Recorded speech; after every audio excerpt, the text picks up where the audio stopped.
9 Eylül'de başlayacak yeni eğitim öğretim yılında çocuklarımız da heyecanla okullarına kavuşmayı bekliyorlar. Kırtasiyeciler de Mayıs ayından itibaren bütün hazırlıklarını tamamladı. Artık öğrencilerimizle, velilerimizle buluştukları, alışveriş heyecanının başladığı bir dönemdeyiz. Burada en fazla sorulan soru bize hep okul çantası kaça dolacak, maliyetler nerelerde olacak? Şöyle bu tercihlere, bütçelere göre değişebilecek hususlar ama bizim yaptığımız çalışmada her yıl biliyorsunuz bir çanta kaça doluyor? 22 çeşit ürünle hazırlık birinci sınıf öğrencilerine yönelik bir çanta hazırlığı yapıyoruz biz. Bu çanta bu yıl 1625 liralarda 1600 civarında doluyor.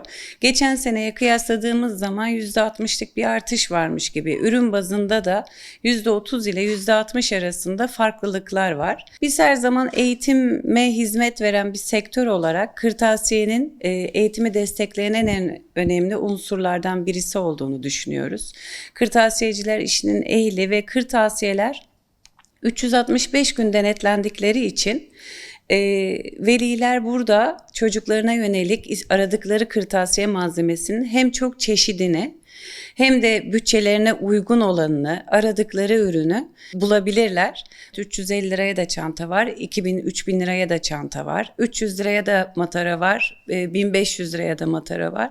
Ama bizim hedefimiz hep çocukların eğitimlerine devam etmesi.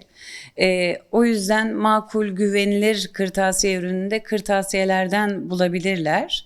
Şimdi güvenilir kırtasiye ürünü derken nelerden bahsediyoruz diye konuşalım. Şimdi bir ambalajı çocuğumuza yedireceğimiz, içireceğimiz bir gıda alışverişi yaparken ambalajını ne kadar hassasiyetle inceliyorsak kırtasiyede de aldığımız ürünün ambalajını mutlaka incelememiz lazım. Üzerinde CE ibaresi olup olmadığının, CE Avrupa standartlarında kılavuz 15'e göre 14 yaşı altındaki çocukların kullanacağı ürünler için mutlaka yapılması beklenen testlerin sonucunda geçer raporu alındığında koyulabilen bir ibare. CE'de N71-1-2-3 testlerinin yapıldığını, çocuklarımız gerçekten bir yıl boyunca bu ürünlerle fiziksel temas halinde bulunuyorlar. Dolayısıyla en sağlıklı ürünü seçmek istiyorsak bu testlerin yapılmış olduğuna dikkat etmek gerekiyor. Ayrıca ürünün bir kimliği, ithalatçısı, üreticisinin belli olması gerekiyor. İçerikle ilgili detayların bulunması gerekiyor.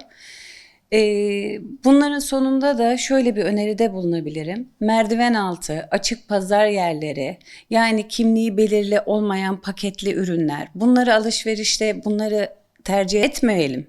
Çünkü 365 gün denetlenen kırtasiyeler dediğimiz zaman evet onlar her zaman güvenilir kırtasiye ürünlerini raflarında bulundurmak zorundalar.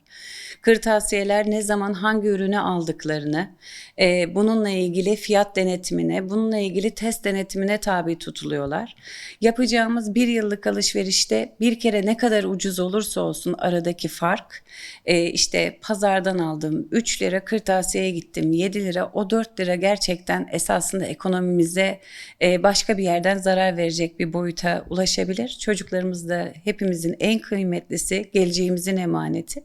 O yüzden dikkatli alışveriş yapmamız gereken zamandayız. Bunun dışında da çok güzel bir eğitim öğretim yılı olsun inşallah herkese.